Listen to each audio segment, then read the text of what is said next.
Cricket মানেই তো record, রোমাঞ্চ আর রানের খেলা। তাই আজ জানবো ক্রিকেট ইতিহাসে বিভিন্ন ফরম্যাট অনুযায়ী সবচেয়ে বড় পার্টনারশিপ গুলো কত রানের এবং কারা করেছে। ক্রিকেটের সবচেয়ে পুরনো আর ক্লাসিক ফরম্যাট টেস্ট দিয়ে শুরু করা যাক। 2006 সালে কলম্বোর এসএসসি গ্রাউন্ডে শ্রীলঙ্কার দুই কিংবদন্তি ব্যাটসম্যান কুমার সাঙ্গাকারা ও মাহেলা জয়বর্ধনে গড়েন ইতিহাসের সবচাইতে বড় জুটি। তাদের 624 রানের পার্টনারশিপ ছিল দক্ষিণ আফ্রিকার বোলারদের জন্য এক দুঃস্বপ্ন, যেখানে সাঙ্গাকারা করেন 287 রান আর জয়বর্ধন করেন 374 রান। এটাই ক্রিকেট ইতিহাসের যে কোনো ফরম্যাট বা যে কোনো উইকেটের জন্য সর্বোচ্চ রানের পার্টনারশিপ, যা দীর্ঘ 19 বছর ধরে এখনো অক্ষত অবস্থায় আছে। এরপর আসি ওয়ানডে ফরম্যাটে। 2015 বিশ্বকাপে ক্যানবেরা শহরে জিম্বাবুয়ের বিপক্ষে ক্রিস গেইল এবং মার্লন স্যামুয়েলস করলেন এক অবিশ্বাস্য 372 রানের জুটি। এই ম্যাচেই ক্রিস গেইল করেন তার ঐতিহাসিক 215 রানের ইনিংস, যা ছিল ওয়ানডেতে তৃতীয় ডাবল সেঞ্চুরি।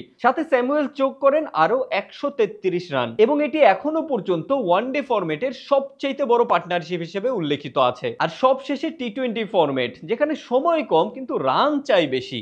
2019 সালে দেহরাদুনে আফগানিস্তানের দুই ওপেনার ব্যাটসম্যান হযরতুল্লাহ জাজাই এবং উসমান গনি করলেন রীতিমতো বিস্ফোরণ। তাদের 236 রানের ওপেনিং পার্টনারশিপ এখনো পর্যন্ত টি-20 ফরম্যাটের সর্বোচ্চ রানের পার্টনারশিপ, যেখানে হযরতুল্লাহ জাজাই একাই করেন 162 রান আর উসমান গনি যোগ করেন 73 রান। আচ্ছা, বাংলাদেশের সবচেয়ে বড় পার্টনারশিপ কত রানের আর কোন দুজন প্লেয়ারের থাকতে পারে বলুন তো?